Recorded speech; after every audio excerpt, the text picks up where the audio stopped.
कभी आपने सुना है कि परियां भी किसी की दोस्त बन सकती है। ऐसा ही कुछ हुआ था नॉर्वे के एक छोटे से बच्चे एमिल के साथ। कहा जाता है नॉर्वे के एक छोटे से शहर बर्गन में एमिल नाम का एक लड़का हुआ करता था। एमिल जन्म से ही थोड़ा मेंटली अनस्टेबल था। उसके माँ बाप को उसकी बहुत फिक्र होती थी कि उनके बाद एमिल का क्या होगा और एमिल का ख्याल कौन रखेगा। एक दिन एमिल एक गार्डन में खेल रहा था। वहाँ उसे एक छोटी सी बच्ची दिखी। वो बहुत ही प्यारी और खूबसूरत थी। एमिल उसके पास जाकर खेलने लगा और खेलते खेलते दोनों में दोस्ती हो गई।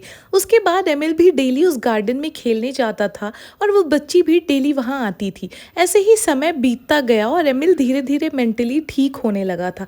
और जब एमिल बड़ा हो गया तो उसने उस गार्डन में जाना भी छोड़ दिया था और उस लड़की को भी वो बिल्कुल भूल चुका था।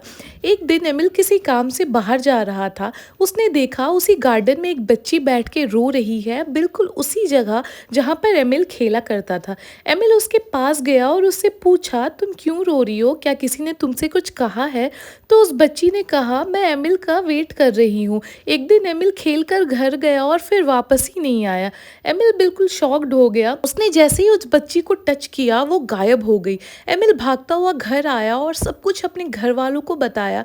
तो सबने कहा कि वो बच्ची कोई और नहीं बल्कि एक फेरी थी, जिसने एमिल के गुड स्पिरिट को देखकर एमिल से दोस्ती की और एमिल की हेल्प की और उसे मेंटली बिल्कुल ठीक कर दिया। उस वक्त नॉर्वे के लोग फेरी टेल्स में बहुत यकीन करते थे। उनका मानना था कि परियां ज़रूर होती है।